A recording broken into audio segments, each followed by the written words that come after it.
Hello everyone and welcome to HRX.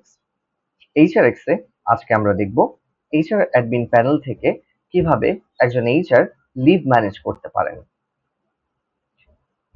HRX এর admin প্যানেলের leave মডিউলে ক্লিক করলে আমরা একটি সামারি দেখতে পারবো, যেখান থেকে একটি অর্গানাইজেশনাল ক্যালেন্ডারে আমরা খুব সহজেই দেখতে পারবো কবে উইকলি হলিডে আছে বা কোনো সরকারি ছুটি বা সাধারণ ছুটি আছে।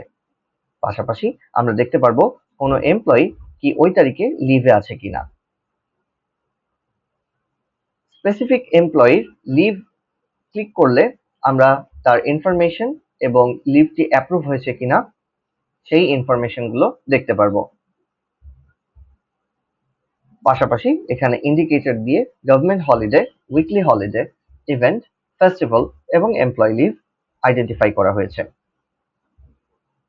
লিভ ম্যানেজমেন্টে লিভ আপলোড করার জন্য বা ক্যালেন্ডারে লিভ ইনফরমেশন ইনপুট করার জন্য আপনি সহজেই একটি টেমপ্লেট ফাইল ডাউনলোড করে যদি সেটির মতো করে আপনার CSV ফাইল সাজিয়ে এখানে আপলোড করে দেন, তাহলে অটোমেটিক্যালি লিভ টেবিলে বা ক্যালেন্ডার টেবিলে আপনার ডেটা ইনপুট হয়ে যাবে।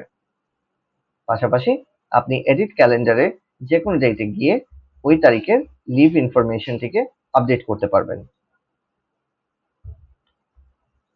Leave request and approval. Leave request and অ্যাপ্রুভালে কোন এমপ্লয়ি কোন ডিপার্টমেন্ট থেকে কি ধরনের লিভের জন্য কত তারিখে অ্যাপ্লাই করেছে এবং কয় তারিখের জন্য সে লিভের অ্যাপ্লিকেশন করেছে, এই ইনফরমেশনগুলো দেখতে পারবেন। তার লিভের স্ট্যাটাসটা কি অ্যাপ্রুভড নাকি রিজেক্টেড সেটাও এখান থেকে মনিটর করা সম্ভব। অ্যাকশনসে গেলে আপনি বিস্তারিত ইনফরমেশন দেখতে পারবেন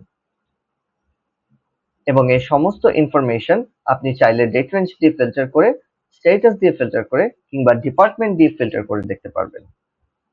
এই ছিল HRX এর লিভ ম্যানেজমেন্ট। Thank you.